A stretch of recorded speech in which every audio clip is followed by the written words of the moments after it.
نماز وہ رسی ہے جو بندے کو اللہ سے جوڑ دیتی ہے۔ فجر کا مطلب تو نہیں پتا مجھے، ہاں مگر میں فجر کو محبت کہتا ہوں۔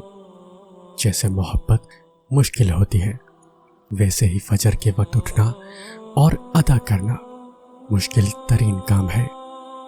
محبت کرنا بھی ہر ایک کے بس کی بات نہیں، اور فجر پڑھنا بھی کسی کسی کو ہی نصیب ہوتا ہے۔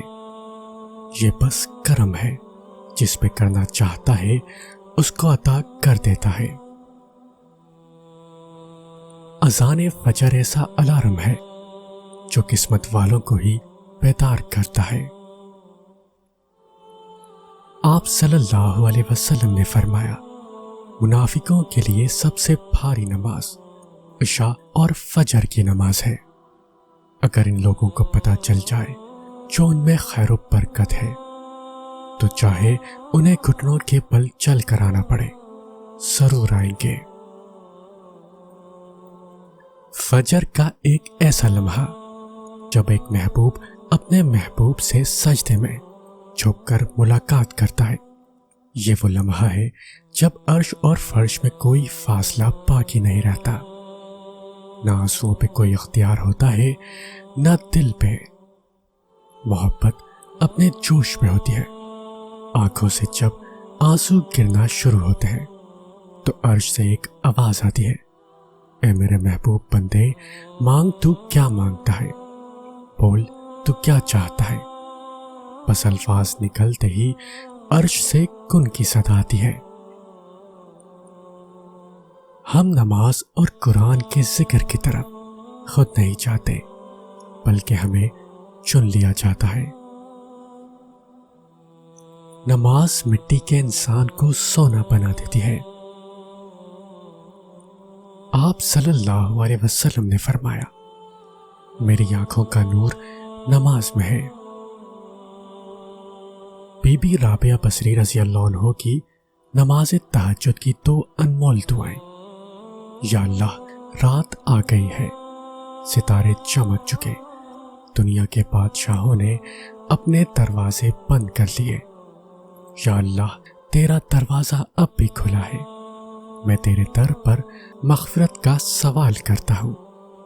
یا اللہ جس طرح تو نے آسمان کو زمین پر گرنے سے روکا ہوا ہے، اسی طرح شیطان کو مجھ پر مسلط ہونے سے بچا۔ بے سکونی بڑھ جائے تو عبادت کا وقت بڑھا دو، اور اللہ سے بات کرو اور اپنے دکھ کا مداوا اسی سے مانگو، وہی رحیم و کریم ہے۔ نماز شیطان کی شکست اور مومن کی جیت ہے۔ نماز کی طرف اٹھنے والا ہر قدم بھی صدقہ ہے۔ اللہ فجر کے وقت اسی کو اٹھاتا ہے جو اللہ والے ہوتے ہیں یا اللہ کے خاص بندے ہوتے ہیں، کیونکہ فجر منافقوں کے لیے بھاری ہوتی ہے۔ یا اللہ ہمیں فجر والوں میں سے بنا دے اور اپنا خاص بندہ بنا دے۔ کیا آپ جانتے ہیں اذان صرف بلاوے کے لیے نہیں ہوتی، کبھی کبھی یہ غیبی مدد کے طور پر آتی ہے، جب پاؤں لڑکھڑا رہے ہوں، کوئی راستہ نظر نہ آ رہا ہو، جب بندہ ٹوٹ کر بکھر جانے کے قریب ہو، پھر اچانک سے اذان کی آواز کان میں پڑتی ہے، جیسے کوئی کہتا ہو، آؤ میری طرف، میں ہی تمہارے دکھوں کی آخری منزل ہوں، آؤ میں تمہیں تمہارے گھر کا راستہ سمجھاؤں۔ آپ صلی اللہ علیہ وسلم نے ارشاد فرمایا، جو شخص اچھی طرح وضو کرے اور اس کے بعد فرض نماز پڑھے تو اس کی ایک نماز سے دوسری نماز پڑھنے تک کے گناہ معاف کر دیے جاتے ہیں۔ تہجد کی نماز کے لیے جاگنا اللہ کی بے شمار نعمتوں میں سے ایک نعمت ہے۔ دنیا کی ساری آوازوں میں سے بہترین آواز اذان کی ہے۔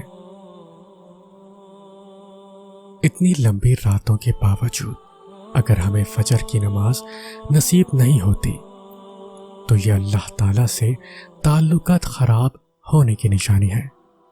اللہ تعالیٰ ہمیں 5 وقت کا سچا اور پکا نمازی بنا دے۔ نماز کبھی نہ چھوڑے، اس لیے کہ قبروں میں لاکھوں لوگ ترس رہے ہیں کہ دوبارہ زندگی مل جائے تاکہ اللہ کے لیے ایک سجدہ کر لیں۔ پانی اور نماز ایک جیسے ہیں۔ پانی محتاج نہیں پینے والوں کا، اور نماز محتاج نہیں پڑھنے والوں کی۔ دونوں کے لیے پیاس ضروری ہے۔ جسم کی پیاس کے لیے پانی اور روح کی پیاس کے لیے نماز۔ اللہ تعالیٰ آپ کی روح کو ہمیشہ نماز کا طلبگار رکھے۔ نماز سزا کے خوف سے نہیں بلکہ اللہ کی محبت میں ادا کرنے لگ جاؤ، پھر دیکھنا سجدوں کا لطف تمہیں کہاں سے کہاں لے جائے گا، اور دنیا جو چاہے کہے کہ یہ ناممکن ہے، وہ ناممکن ہے، تمہاری دعاؤں کو قبولیت تک تمہارا یہ محبت کا تعلق ہی لے کر جائے گا۔ جن کے دل اس کی محبت سے بھر جاتے ہیں پھر وہ ان کے لیے تہجد خاص کر دیتا ہے۔ نماز وسیلہ ہے اللہ سے ملاقات کا۔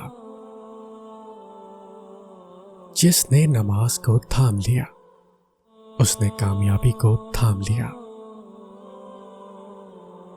حضرت عبداللہ بن مسعود رضی اللہ عنہ نے ارشاد فرمایا کہ میں نے رسول اللہ صلی اللہ علیہ وسلم سے پوچھا، کون سا عمل اللہ کو سب سے زیادہ محبوب ہے؟ آپ نے فرمایا، وقت پر نماز پڑھنا۔ نماز کیا ہے؟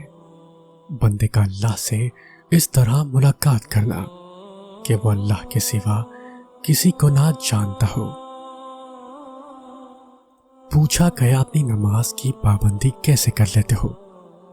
جواب دیا، مجھے یقین ہے کوئی بھی مجھے روزانہ 5 مرتبہ ہر قسم کی حالت میں ملنا پسند نہیں کرے گا، خوشی غمی، کمزوری یا طاقت، اور ٹوٹے ہوئے حال میں، سوائے اس اللہ کے۔ اذان فجر ایسا الارم ہے جو قسمت والوں کو ہی بیدار کرتا ہے۔